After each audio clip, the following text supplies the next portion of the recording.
Saudara-saudari, selamat berjumpa.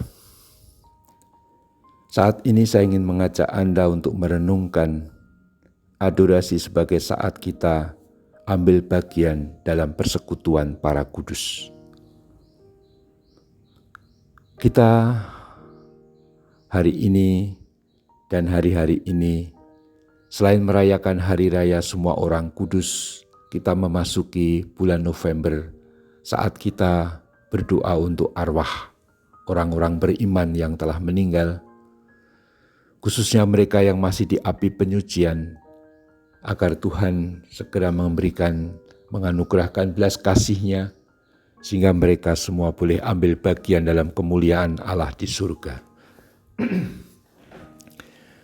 Dengan adorasi kita menyatakan kita tergabung dalam persekutuan para kudus.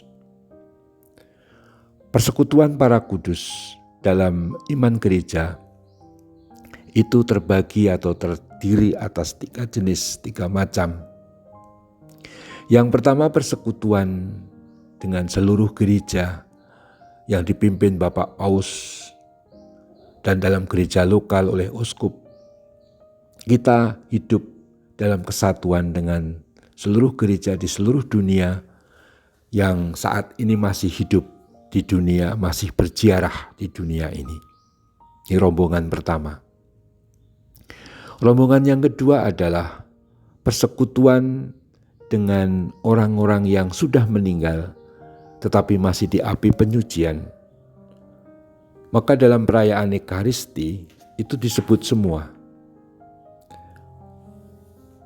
Misalnya untuk orang-orang yang sudah meninggal disebut, "Ingatlah akan saudara-saudari kami kaum beriman yang telah meninggal dengan harapan akan bangkit, dan akan semua orang yang telah berpulang dalam kerahiman-Mu. Terimalah mereka dalam cahaya wajah-Mu." Doa ini adalah doa untuk orang-orang yang sudah meninggal tetapi masih mengharapkan kerahiman Allah untuk menerima anugerah surgawi, hidup kekal, bahagia di surga. Mereka saudara-saudari arwah yang masih di api penyucian. Ini bulan November kita baktikan untuk mendoakan mereka.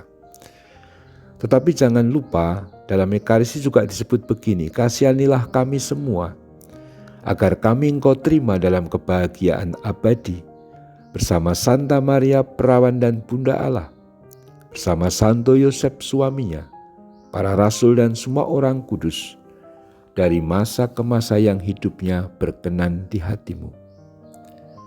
Semoga kami pun Engkau perkenankan turut serta memuji dan memuliakan Dikau dengan pengantaraan Yesus Kristus Putra-Mu."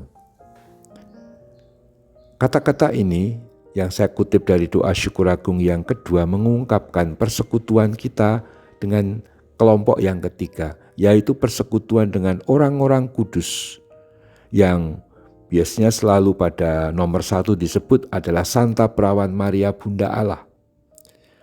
Relasinya yang khas dan khusus dan unik dengan Tuhan Yesus membuat Bunda Maria memang paling istimewa dalam hal ini. Disebut pertama, lalu Santo Yusuf suaminya. Jelas ini Bapak di dunia ketika Yesus itu masih kecil. Bapak Yusuf sebagai pengasuh dan pelindung keluarga Nazaret. Tapi kemudian disebut juga para rasul dan semua orang kudus. Bulan November dimulai dengan perayaan Hari Raya Semua Orang Kudus. Maksudnya mensyukuri semua umat beriman yang telah masuk di surga, mereka yang sudah mulia. Dan itu tentu saja Bunda Maria, Santo Yusuf, para rasul, semua orang kudus, termasuk Santo Santa, Beato, Beata yang sudah disebut secara khusus dalam penanggalan liturgi. Tetapi tanggal 1 November, Hari Raya Semua Orang Kudus juga dimaksud untuk semua orang beriman yang sudah masuk surga. Itu bisa berarti ayah dan ibu kita, kakek dan nenek kita, adik dan kakak, siapapun, keluarga, siapa kenalan-kenalan kita yang memang sudah di surga. Dan mereka sudah mulia. Memang tidak ada pernyataan resmi dari gereja, kayak orang-orang santo santa yang sudah dipastikan itu. Tapi kita yakin dalam iman, leluhur kita yang sudah meninggal dan hidupnya sungguh baik dan sampai detik terakhir menyerahkan hidupnya untuk Kristus, mereka pun masuk surga. Nah, inilah persekutuan para kudus yang dirayakan pada tanggal 1 November. Tanggal 2 November langsung peringatan arwah semua umat beriman. Jadi mereka yang masih di api penyucian, yaitu saudara-saudara yang sudah meninggal itu, semoga segera diperkenankan pula ambil bagian dalam kemuliaan di surga. Adorasi itu saat kita memberi waktu untuk berdoa bagi mereka.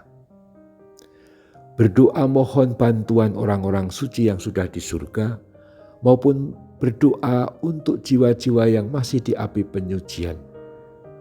Kita tidak tahu jumlahnya berapa dan itu tidak penting untuk kita. Yang terpenting adalah bahwa kemungkinan mereka bisa ambil bagian mulia di surga, kemungkinan mereka bisa menikmati kemuliaan di surga hanyalah karena belas kasih dan kerahiman Allah. Tetapi kerahiman dan belas kasih Allah bukan cerita kosong, tapi sudah ditampakkan dalam sejarah, bahkan sudah ditunjukkan dengan peristiwa yang paling agung, yaitu namanya korban salib Kristus, wafat dan kebangkitan Tuhan. Jadi yang membuat orang beriman masuk surga itu bukan kita.